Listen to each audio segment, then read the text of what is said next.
Assalamualaikum warahmatullahi wabarakatuh. Untuk kelas hari ini kita akan menyambung 3.2 konsep gerakan bahan merentas membran plasma ya. Jika buku teks kita refer muka surat 49. Baik. Jadi kita akan lihat ciri bahan yang bergerak merentasi membran plasma. Jika kalau kita imbas semula struktur ataupun bentuk membran plasma yang dikenali sebagai bentuk membran mozaik bendali ataupun MMB. Jadi kalau kita lihat dari segi struktur-struktur ataupun komponen-komponen yang ada yang membina membran plasma tu, maka kita akan kaji pula selepas ini ciri bahan yang boleh bergerak merentasi membran plasma tersebut ya, sama ada daripada luar nak ke dalam ataupun daripada dalam sel ataupun nak keluar ya. Jadi kalau refer kepada slide yang ni, ada sedikit pembetulan. Jadi saya minta anda semua membetulkannya juga dalam buku teks tersebut ya. Jadi kita akan potong bahan larut lipid dan juga bahan tidak larut lipid ni. Ya, kita akan potong jadi dia menjadi macam mana? Dia akan terus macam ni lah. Okey, dia jadi macam tu terus ya. Maksudnya ciri bahan yang bergerak merentasi membran plasma ni kita akan lihat berdasarkan kepada molekul yang tidak berkutub. Ini satu ni yang terdiri daripada contohnya asid lemak, glycerol, vitamin larut lemak, vitamin A, vitamin D, vitamin E, vitamin K dan sebatian steroid. Ya. Itu yang pertama. Yang kedua iaitu molekul yang kecil dan berion. Ya. Molekul yang kecil dan berion iaitu molekul yang berkutub seperti air. Molekul yang tidak berkutub contohnya oksigen dan juga karbon dioksida. Serta yang ketiga itu ion seperti ion kalium, ion natrium, ion kalsium dan juga ion magnesium. Maknanya kategori molekul air kecil dan dia berion Tapi berion tu ada juga yang berkutub dan juga tidak berkutub. Berkutub tu contohnya air lah. Yang tidak berkutub seperti oksigen dan juga karbon dioksida. Ini yang kedua. Yang ketiga ialah molekul yang bersaiz besar molekul yang bersaiz besar, iaitu contohnya glukosa, amino. Okey, yang pertama tadi ialah molekul yang kategori dia memang tidak berkutub. Ya. Dia tidak berkutub. Seperti asid lemak, glycerol, vitamin A, D, E, K ataupun vitamin larut lemak dan sebatian steroid. Tapi yang kedua ni dia molekul kecil dan juga berion. Ya. Maknanya air,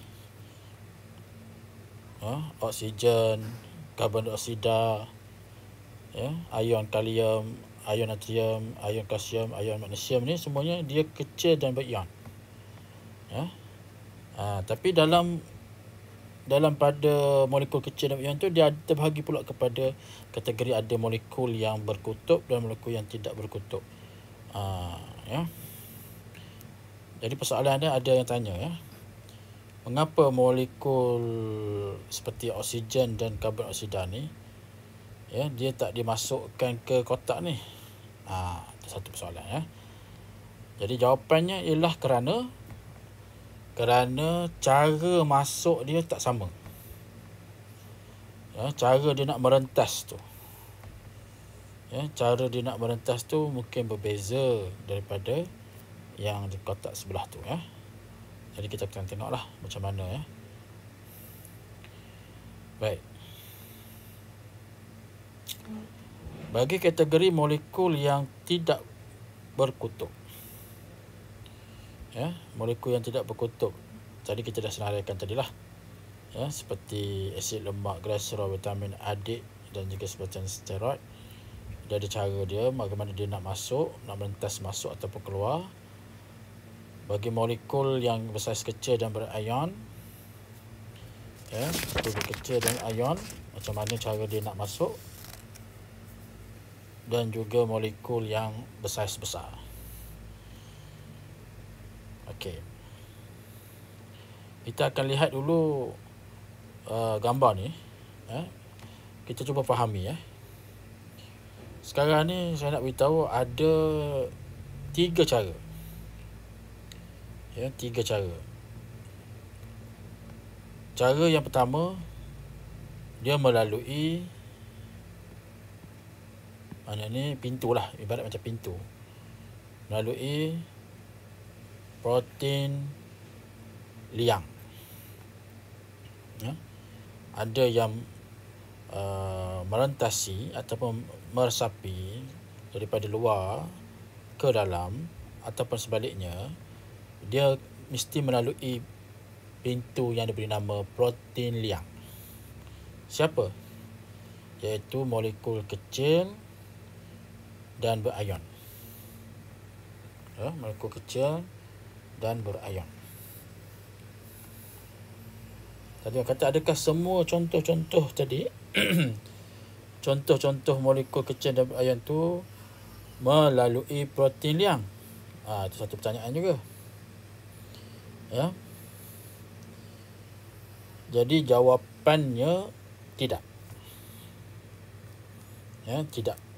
Tidak semua molekul kecil dan berion, ya, melalui protein liang.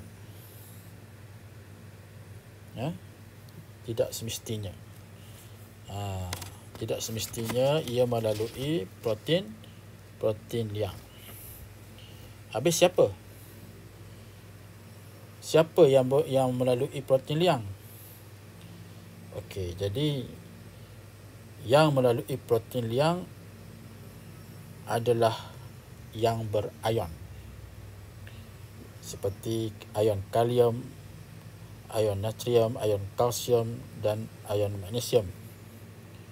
Habis tu bagaimana dengan molekul berkutub seperti air ataupun molekul yang tidak berkutub seperti oksigen dan karbon dioksida? Jadi dua contoh tersebut, air, oksigen dan karbon dioksida, merentasi membran plasma melalui cara yang ketiga. Ya, saya baru cerita tentang cara yang pertama. Ya, cara yang ketiga apa dia? Cara yang ketiga ialah melalui dui lapisan fosfolipid. Dui lapisan fosfolipid. Cara yang kedua, cara mana? Iaitu melalui protein pembawa. Ya, protein pembawa. Inilah protein pembawa. Jadi di sini akan berlaku sedikit kekeliruan ya. Jadi kita kena faham betul-betul ni. Ya, pertama kita faham struktur membran plasma tu yang terdiri daripada dua lapisan fosfolipid, adanya protein pembawa, adanya protein liang. Ya, dua lapisan fosfolipid itu pula terdiri daripada kepala hidrofilik dan juga hidrofobik, yang kita bincangkan dalam pelajaran sebelum ini. Jadi kita akan cerita satu-satu bagaimana bahan yang berbeza memasuki atau merentasi membran plasma. Bagi molekul yang bersaiz kecil dan berion seperti ion kalium, ion natrium, ion kalsium, ion magnesium, mereka ni akan merentasi membran plasma melalui protein liang, cara yang pertama. Ya. kedudukan cara tu tak penting lah. Yang penting dia cara dia. Caranya ialah melalui protein liang. Okey. Bagaimana dia diangkut, kita akan cerita selepas ini. Ya, bagaimana dia diangkut. Proses dia diangkut tersebut. Kita akan bincangkan dalam subtopik yang seterusnya nanti. Cara yang kedua melalui protein pembawa. Yang melalui protein pembawa iaitu molekul, kalau di sini rujuknya molekul yang bersaiz besar. Ya, molekul yang bersaiz besar seperti glukosa dan asid amino. Ya, asid amino dan juga glukosa. Itu contoh. Contoh lain bolehlah bagi asid nukleik pun boleh. Ya. Okey, cara yang kedua. Cara yang ketiga iaitu melalui dui lapisan fosfolipid. Siapa yang melalui jalan tersebut? Iaitu molekul kecil yang tidak berkutub, ya, seperti oksigen, karbon dioksida, dan juga molekul berkutub seperti air. Ya, juga melalui dui lapisan fosfolipid. Habis siapa lagi yang boleh melaluinya? Molekul yang tidak berkutub lain juga yang bersifat larut lipid seperti asid lemak, glycerol, ya, vitamin larut lemak A, D, E, K dan sebatian steroid. Jadi boleh buat catatan di situ, ya. Ia melalui cara yang ketiga. So kalau kita undur balik di sini, kita buat sini, ini kesemua contoh ni dia melalui cara yang ketiga tadi, ya, iaitu melalui dui lapisan fosfolipid.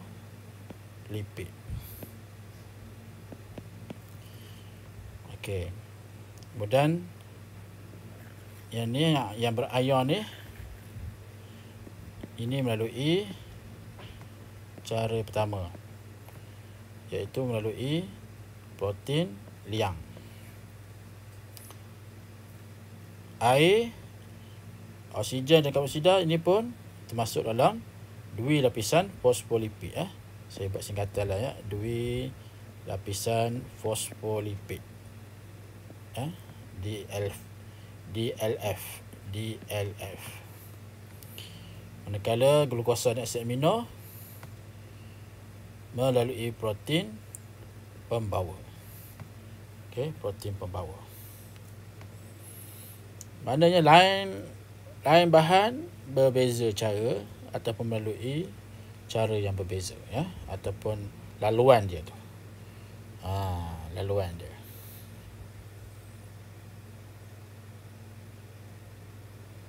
Jadi sebab tu nota yang ni, ya, iaitu ciri bahan yang bergerak orientasi membrana ni kena ada buat sedikit rombakan. Kita kena buat rombakan sikit supaya tidak keliru.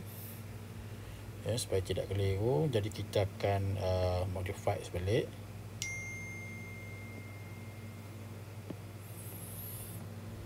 Okey, jadi saya nak buat 3 cara, ya. 3 cara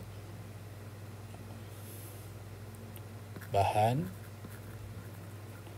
merentasi membran plasma.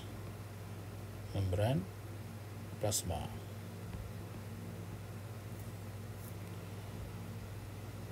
Okey.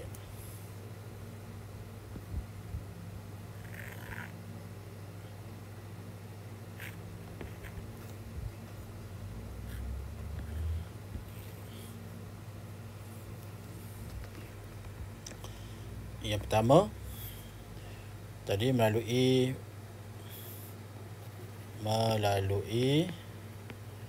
protein liang.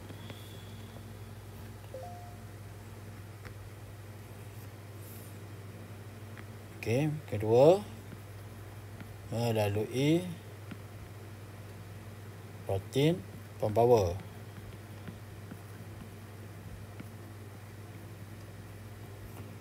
Dan yang ketiga, melalui dua lapisan fosfolipid.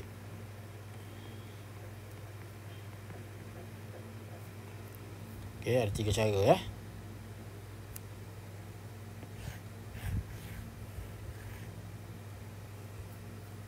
Ingat kamera.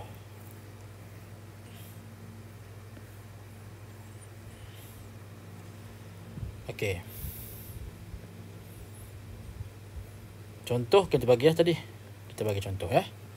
Apa melalui protein liang tadi? Ion boleh bagi situ. Kita boleh tulis situ ion. Ion kalium, ion kalsium, ion natrium, ion magnesium. Dan ceritanya ion lah. Ya, yang ciri dia apa dia? Molekul ni dia bersaiz kecil dan berion Dia saiz kecil dan berion. Contoh dia.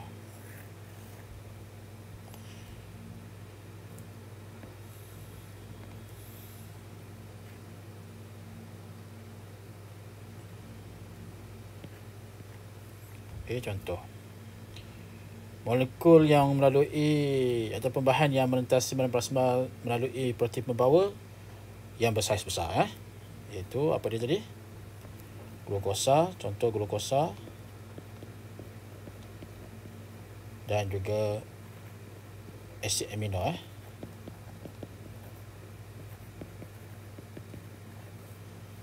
Okey, dua tu contoh dia.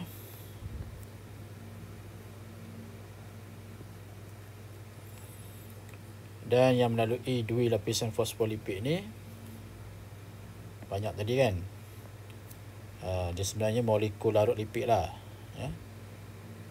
Okey, molekul larut lipid atau bahan larut lipid. Okey, dan juga air serta gas oksigen ataupun karbon dioksida.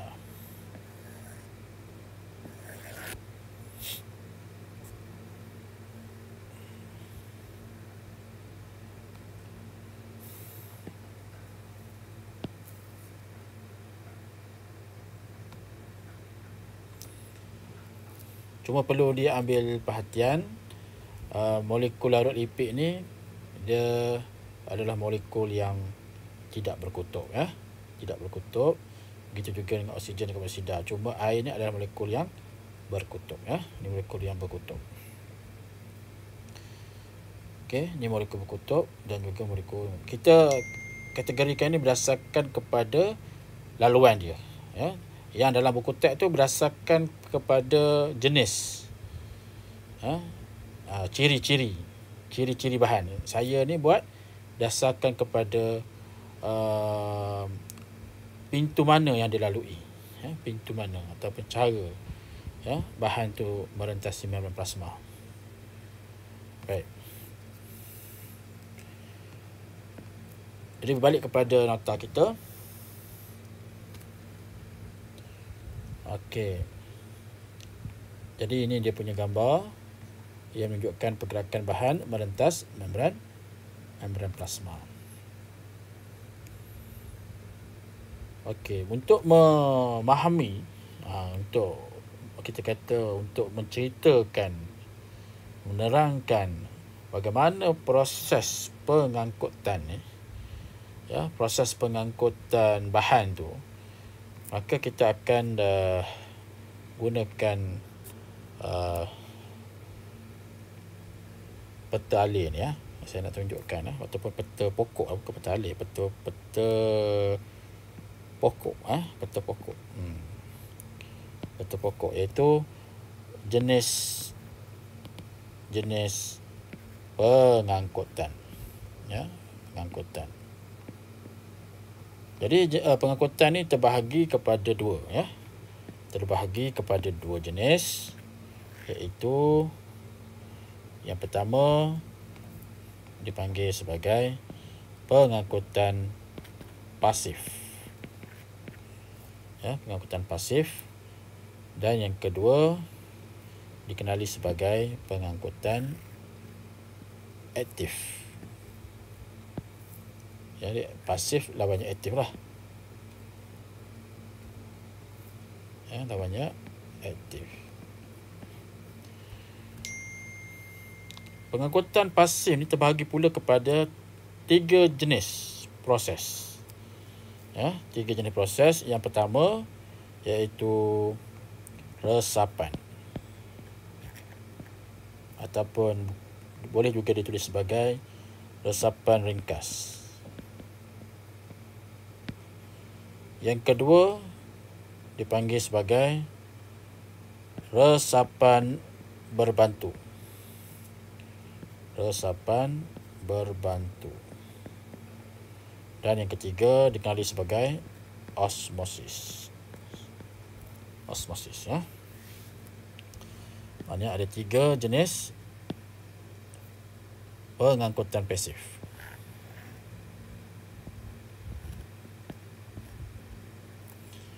Okey. Manakala pengangkutan aktif ada satu je lah, dia saja. Okey, begitu.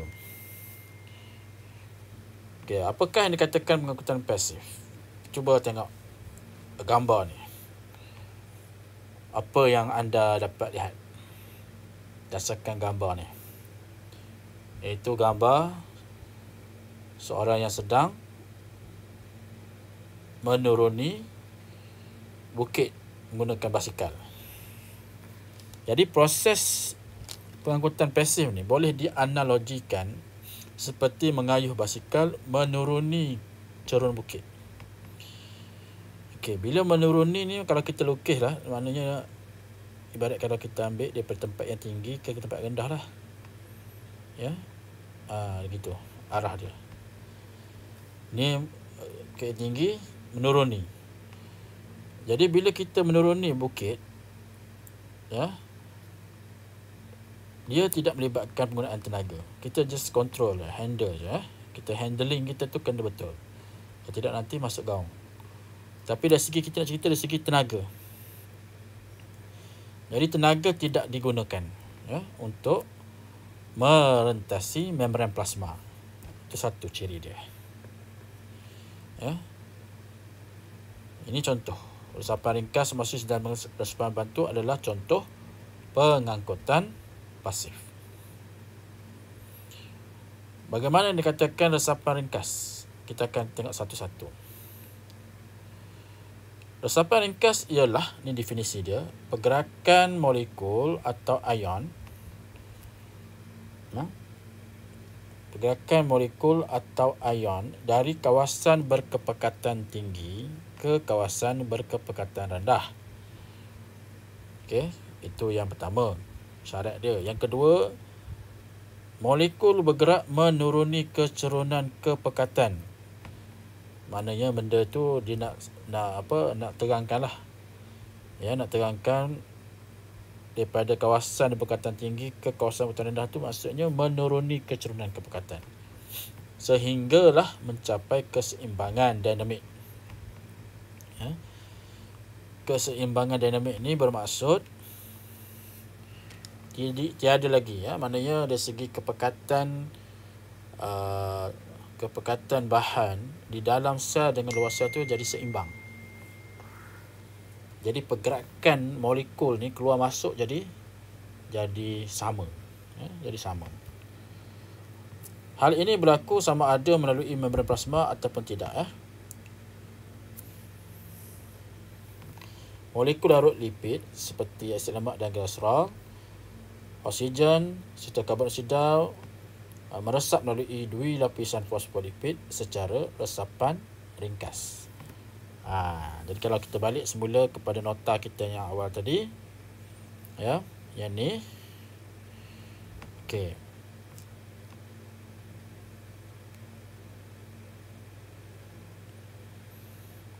Jadi molekul larut lipid, air, oksigen, karbon dioksida melalui ataupun secara prosesnya adalah resapan ringkas, proses yang terlibat. Resapan ringkas ni kalau kita tulis resapan pun okey ya. Resapan ringkas. Secara lah ni. Secara resapan ringkas.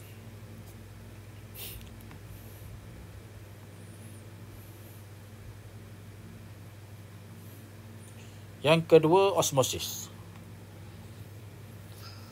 Apakah itu osmosis? Osmosis ialah proses pengangkutan pasif. Okey, itu memang nama dia, pengangkutan pasif, yang serupa dengan resapan. Sama juga macam resapan. Tetapi osmosis ni betul-betul dia melibatkan molekul air je. Kita nak fokus pada molekul air. Ya. Jadi resapan, kita kalau kita tengok sini tadi, nota ni, ya.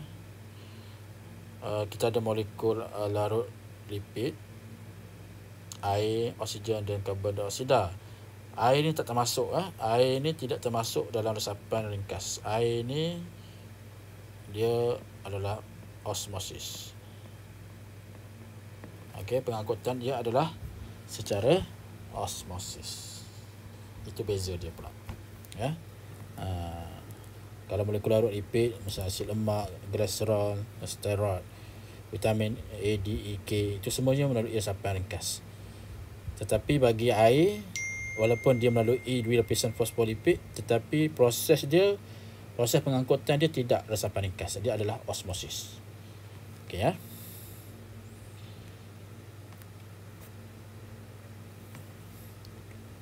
Osmosis ialah pergerakan bersih molekul air secara rawak dari kawasan keupayaan air tinggi. Ya, kawasan keupayaan air tinggi. Maksud keupayaan air tinggi ni ialah kepekatan bahan terlarut dia rendah. Ke kawasan keupayaan air rendah. Ya, ataupun maksudnya kepekatan bahan terlarut tinggi. Merentas membran telap memilih. Ya, seperti gambar sebelah ya. Nanti kita akan terangkan macam mana ya. Membran telap memilih adalah telap terhadap air. Telap kepada air. Tetapi tidak telap terhadap sesetengah bahan larut seperti molekul sukrosa.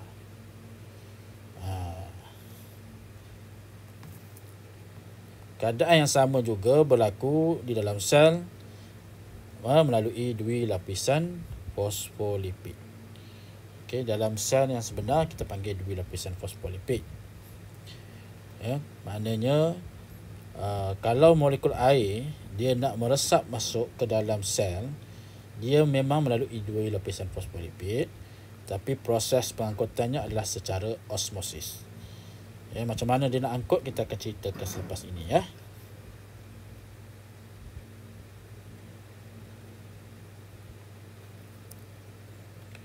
Cuba perhatikan gambar rajah di sebelah. Okey, kita katakan kita nak beranalogi ya. Analogi, kalau kita lihat di sini, ini adalah molekul air. Okey, molekul air yang merah ya. Yang merah ni bukan air. Kemudian yang warna purple ni ialah molekul sukrosa. Okey, sukrosa. Dan yang tengah ni ini adalah membran. Ini adalah membran telap memilih ya.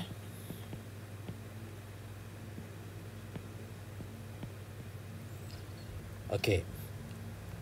Disebabkan molekul air ni dia telap kepada pada membran telap memilih ni, maka dia boleh merentasi. Ya, dia boleh merentasi molekul air. Kalau ini sebelum, ini adalah selepas. Ya, selepas. Kita dapati ya, molekul air dapat meresap masuk menerusi membran telap memilih ni ya. Dapat menerusi. Okey, kita akan tunjukkanlah arrow itu menunjukkan bahawa molekul air meresap masuk ke dalam bahagian yang terdapatnya sukrosa. Okey, molekul sukrosa. Kalau kita bilanglah bilangan molekul sukrosa di sini, kita bilang 1, 2, 3, 4, 5, 6, 7, ada 8. So sini ada 8 ya. 8S, 8 sukrosa. Kemudian ada molekul air. molekul air itu 3 lah. Okey, 3 air, 3A. Kemudian di sini banyak, 5, 10, 15, 23 air. Jadi kalau kita tengok dari segi sini, kita boleh katakan bahawa di sebelah, katakan saya labelkan ini sebagai A, ini bahagian B. Bahagian A ni, molekul airnya adalah tinggi, dari segi kepayaan air dia. Kepayaan airnya adalah tinggi, manakala di sebelah B, kepayaan airnya adalah rendah. Okey, jadi untuk balik kepada maksud osmosis ni, untuk menerangkan maksud osmosis di situ.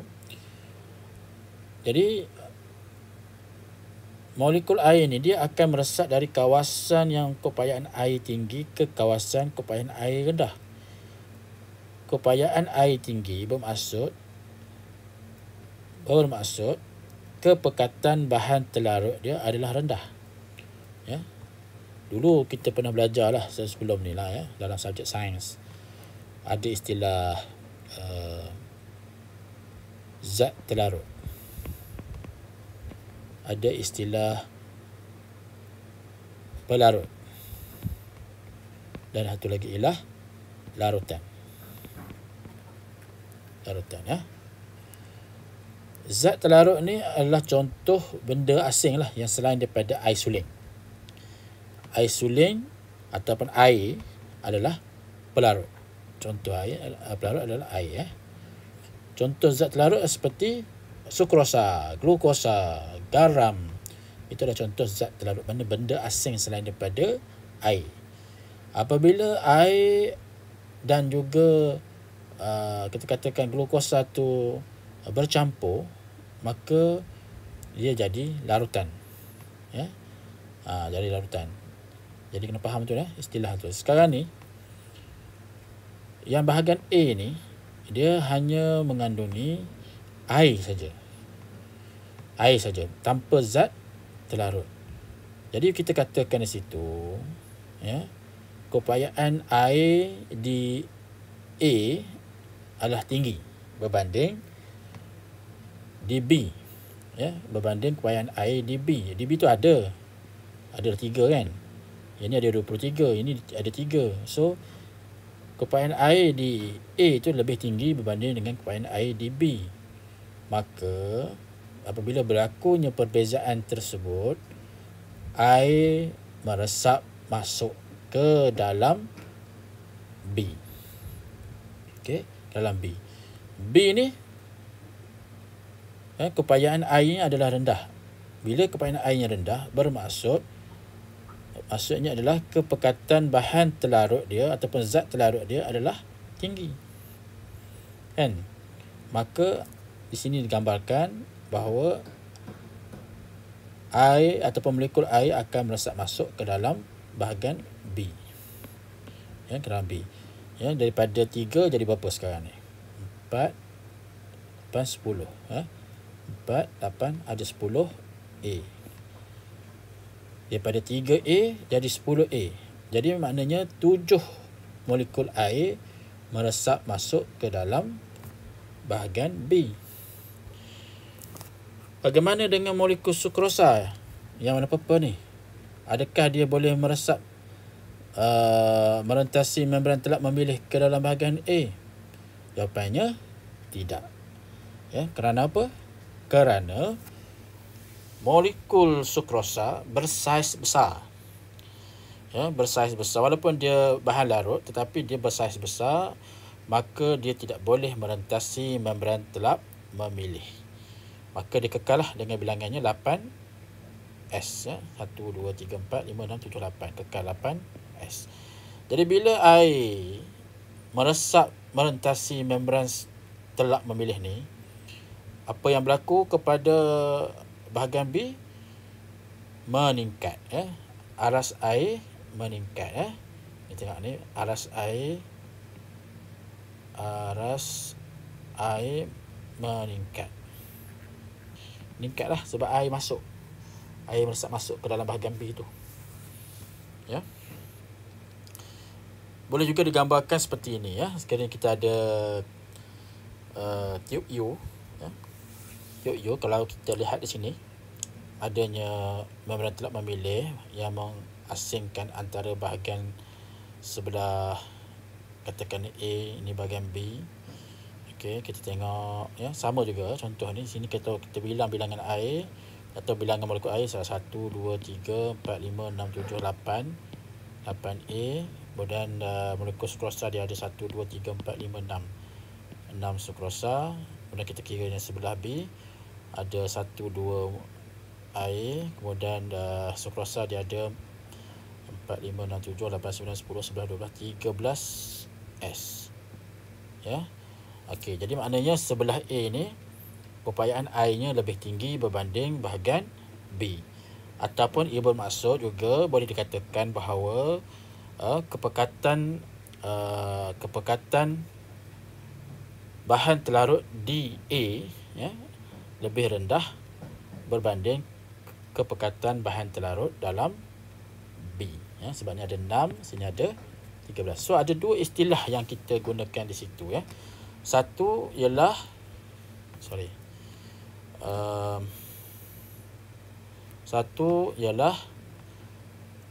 keupayaan air. Ya, keupayaan air. Yang kedua ialah kepekatan bahan telarut. Ya. Jadi ada dua. Dia sebenarnya nak menceritakan tentang benda yang sama, cuma istilah saja yang kita guna tu yang berbeza. Satu keupayaan, satu lagi lah kepekatan. Jadi itu yang boleh kadang-kadang boleh keliru Untuk mengelakkan kekeliruan tersebut, maka kita betul-betul kena faham ya. Kalau keupayaan air itu tinggi, saya buat simbol tinggi macam tu ya, ke atas tu maksudnya tinggi lah, sini tinggi ya, maknanya kepekatan bahan telarutnya adalah rendah.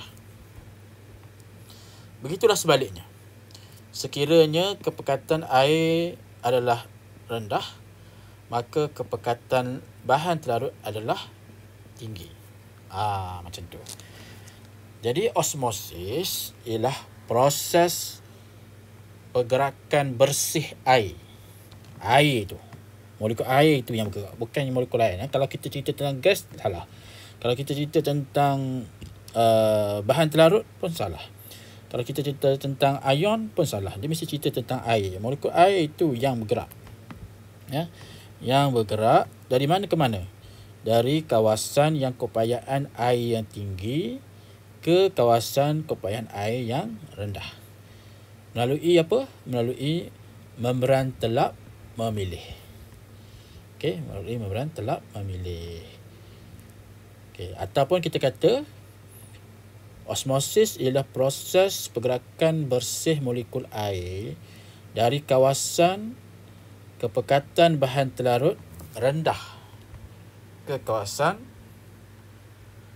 bahan ataupun kawasan kepekatan bahan telarutnya tinggi. Ya, macam tu. So dua-dua cara tu boleh diterima boleh diterima. Dan air ni dia meresap melalui membran telap memilih. Kalau contoh di makmal lah, tapi kalau dalam yang sebenar proses hidup, dia melalui membran dui lapisan fosfolipid ya. Ini dui lapisan fosfolipid. Bagaimana dengan resapan berbantu? Okey, resapan berbantu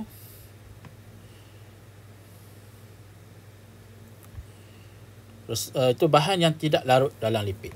Ya, bahan yang tidak larut dalam lipid seperti ion, okey, serta molekul yang bersaiz besar seperti C amino dan glukosa tidak dapat bergerak merentasi dui lapisan fosfolipid. Jadi kita ada 3 cara tadi kan. Satu melalui protein liang, Kemudian yang kedua melalui protein pembawa, dan ketiga melalui 2 lapisan fosfolipid. Jadi bagi resapan berbantu ni, ya, molekul yang macam mana yang memerlukan resapan berbantu ataupun dia bergerak pengangkutan dia secara resapan berbantu, iaitu molekul yang seperti ion serta yang bersaiz besar. Ya, kalau kita tengok balik contoh nota tadi. Okey, yang berion di sini. Ya, dan yang besar ini. Ya. Jadi ion kalium, ion kalsium, ion natrium, ion magnesium ni kategori ion lah. Okey. Manakala glukosa dan asid amino ni kategori molekul yang bersaiz besar. Jadi dua ni cara mengangkutannya adalah secara resapan berbantu. Ya, berbantu. Resapan berbantu. Okey. Kita catat di situ ya. Dan kita sambung. Bahan-bahan ini bergerak melintasi membran dengan bantuan protein pengangkut. Ini tadilah, iaitu protein pembawa dan juga protein liang. Okey, protein liang. Maknanya sama ada protein pembawa ataupun protein liang. Proses pergerakan ini disebut resapan berbantu. Sebab apa berbantu? Sebab dia perlu dibantu. Dibantu dengan cara melalui protein liang dan juga protein pembawa. Dia tidak melalui 2 lapisan fosfolipid. Kalau dia melalui 2 lapisan fosfolipid, itu adalah resapan ringkas. Ya, resapan ringkas. Tapi dia bukanlah contoh resapan ringkas ya. Kita dah senaraikan tadi contoh resapan ringkas. Jadi proses ini berterusan sehingga keseimbangan dinamik tercapai apabila kepekatan bahan adalah sama pada kedua-dua belah membran, belah dalam ataupun sebelah luar. Ya. Bila dalam dan luar itu sama, seimbang, maka pergerakan itu akan berhenti. Ya. Akan berhenti. Ataupun pergerakan berlaku tetapi kadar resapan tu jadi sifar. Ya.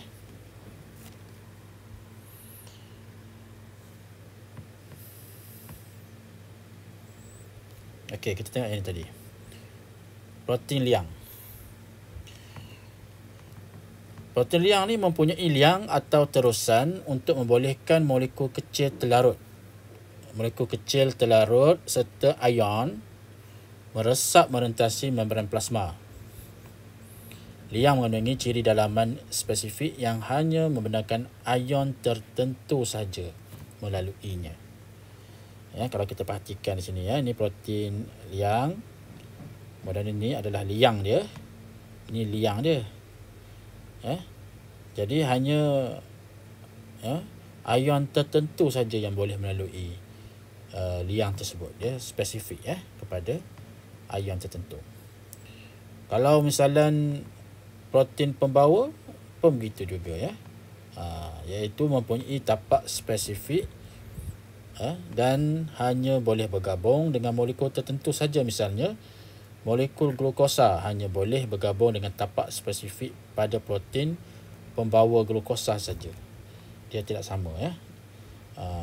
Maknanya untuk protein pembawa dia ada tapak yang spesifik. Manakala protein liang dia mempunyai liang ataupun terusan ya, yang tertentu yang melibatkan molekul seperti ion dan juga yang bersaiz besar ya, seperti glukosa dan asid amino. Cara pengangkutan dia secara resapan berbantu. Ya, resapan berbantu. Jadi kita akan tengok resapan bantu tu ya. Okey, proses pergerakan molekul glukosa merentas membran plasma berlaku secara resapan berbantu. Okey, kita fokus pada glukosa. Kita tengok gambar ni ya. Mula-mula yang ni. Ini pertama. Ini yang kedua. Yang ketiga. Ini yang keempat. Okey, yang pertama. Kita perhatikan kepekatan glukosa di luar ni, di luar sel lebih tinggi dia daripada cytoplasma. Cytoplasma sini, ini luar sel. So kalau kita bilang bilangan ni 1, 2, 3, 4, 5, ada 5 G 5 glukosa, dan di dalamnya tak ada G, tak ada glukosa Jadi kita buat andaian bahawa kepekatan glukosa di luar sel ni adalah lebih tinggi berbanding di dalam cytoplasma. Jadi apabila ini berlaku, ini itu penting tu. Apabila ini berlaku,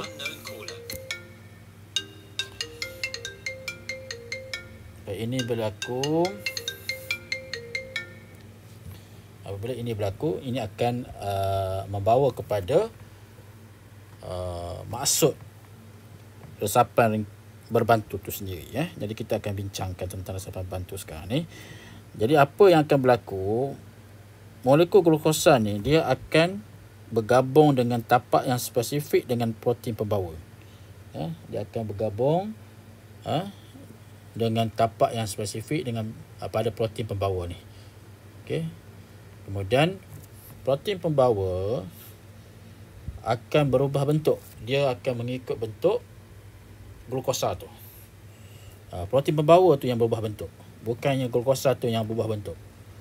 Protein pembawa ni dia fleksibel, dia akan mengikut bentuk glukosa tu. Jadi bila dia mengikut bentuk glukosa, maka glukosa bolehlah melalui protein pembawa tersebut dan sampai ke dalam sel. Jadi protein pembawa kembali ke bentuk asal selepas tu dan bersedia untuk mengangkut molekul yang lain pula. Selesai satu-satu. Satu-satu sehinggalah semua 5 glukosa tadi berjaya diangkut masuk ke dalam cytoplasma. Ini adalah mekanisme ataupun cara bagaimana resapan berbantu itu berlaku yang melibatkan molekul glukosa.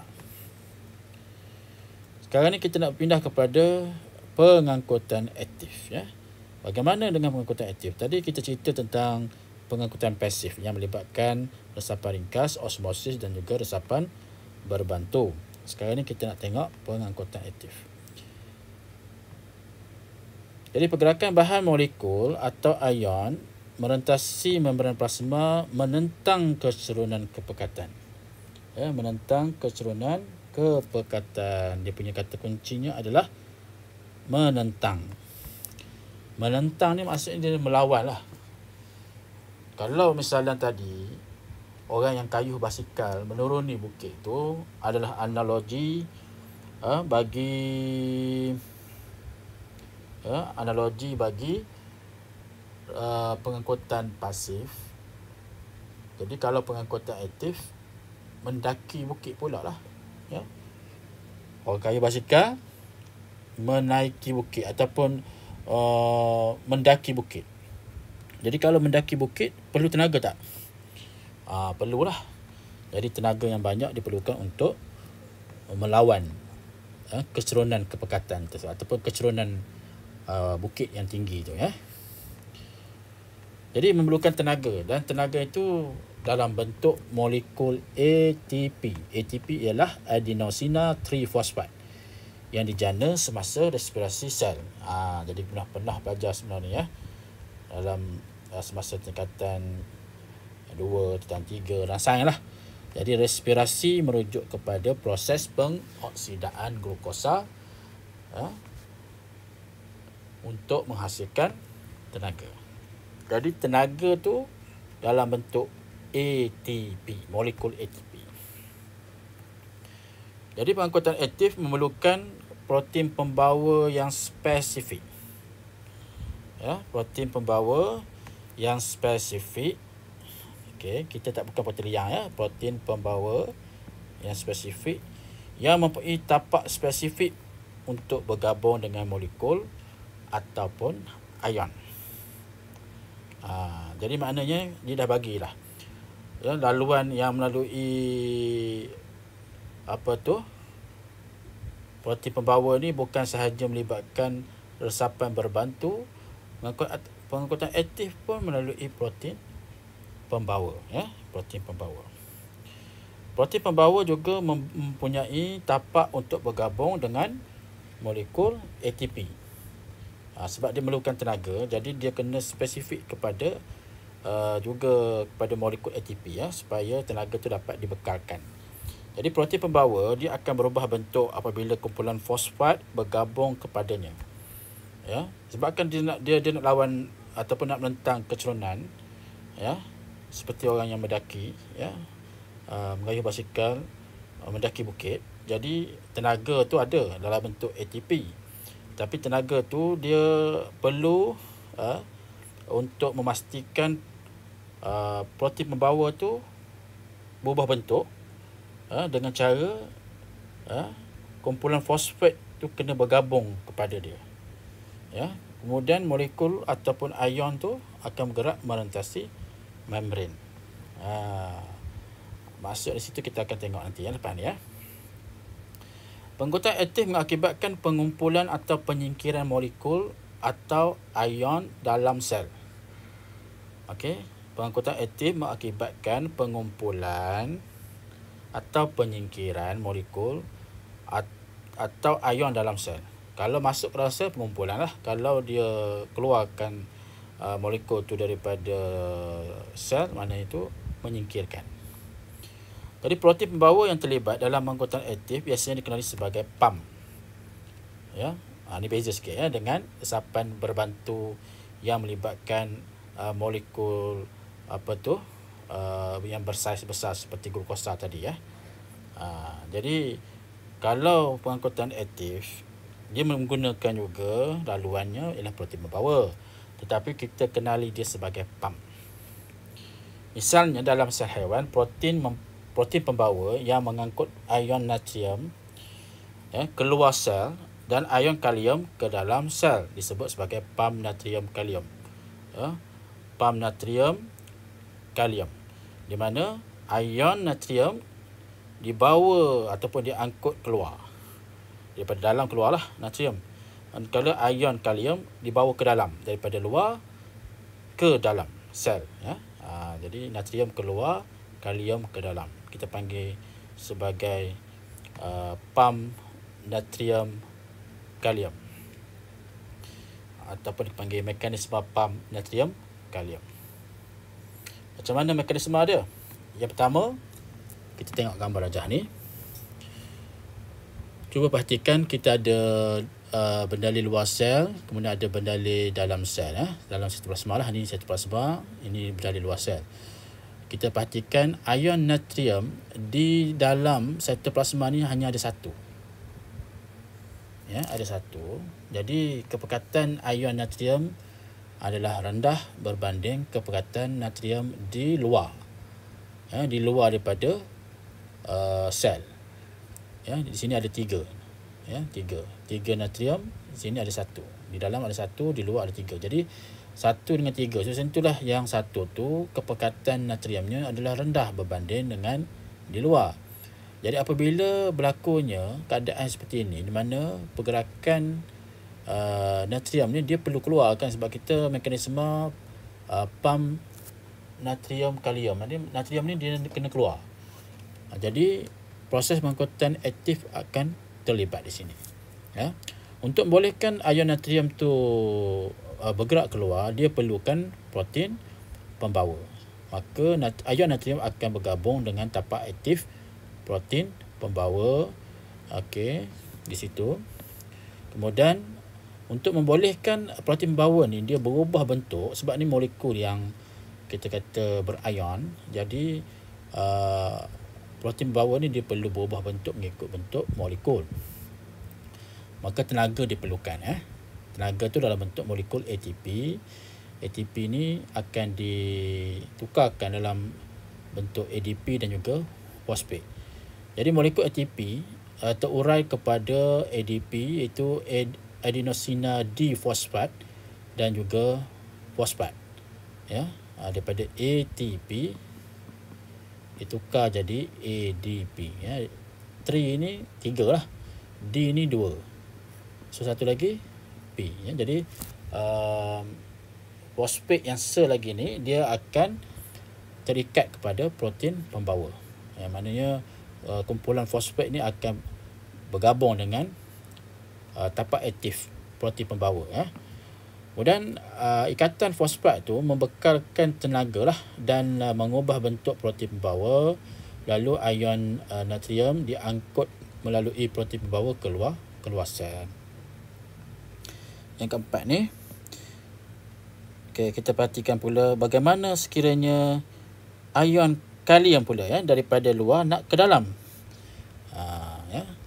Jadi katakan di luar ni ada dua ion kalium, di dalamnya ada 3.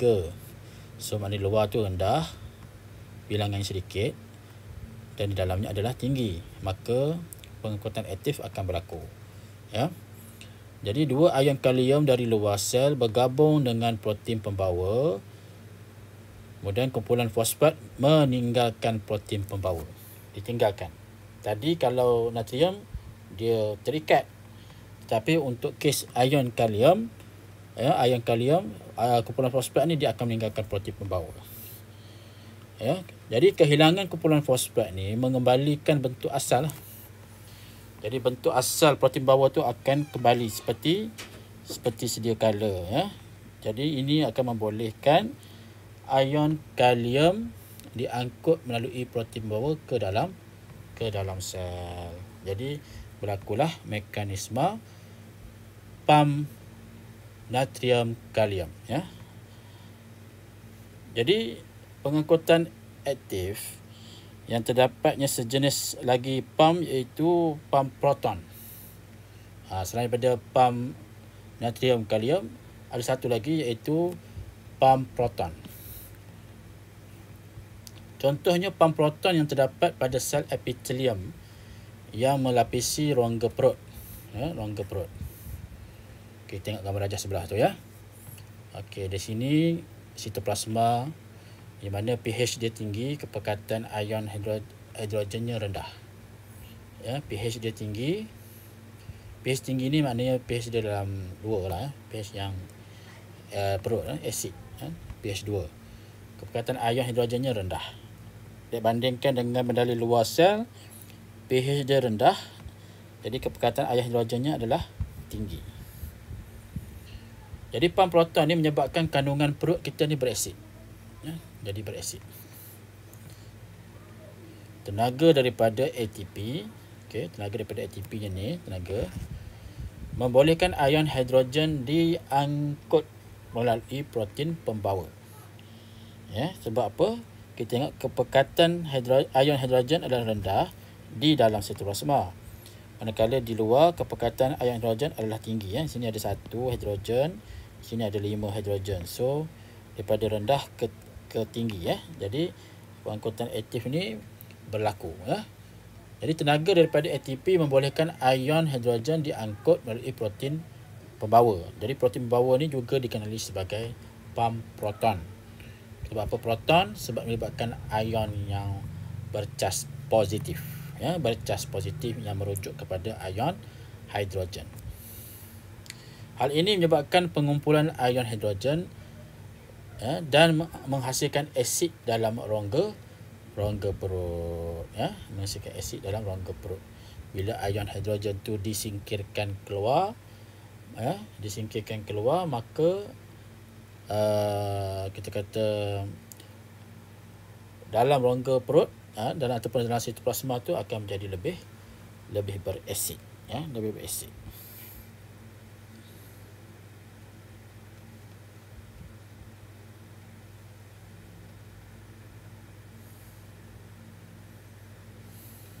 Okey.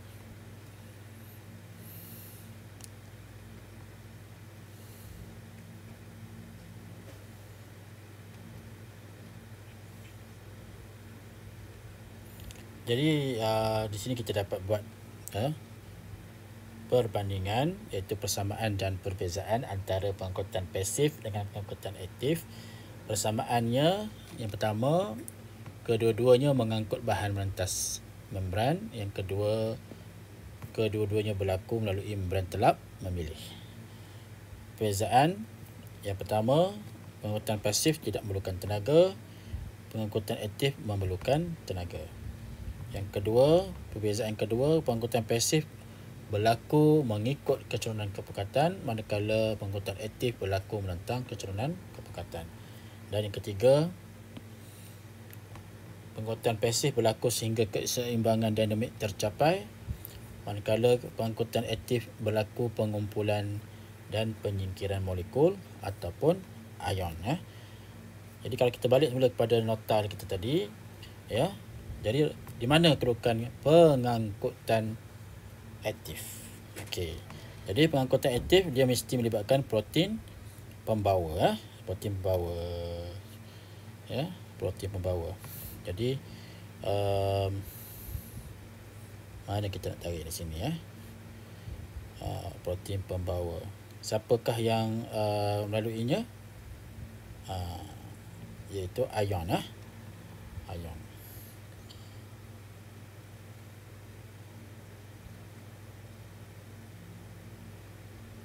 Jadi kita refer kepada ion kalium, ion natrium, ion kalium dan juga ion natrium. Jadi ini mungkin saya akan perkemaskan balik supaya nampak lebih firm dan lebih jelas, supaya tidak keliru, Baik. Ada lagi tak? Okey, yang ini kita akan sambung untuk kelas akan datang, ya. Sekian, terima kasih. Assalamualaikum warahmatullahi wabarakatuh.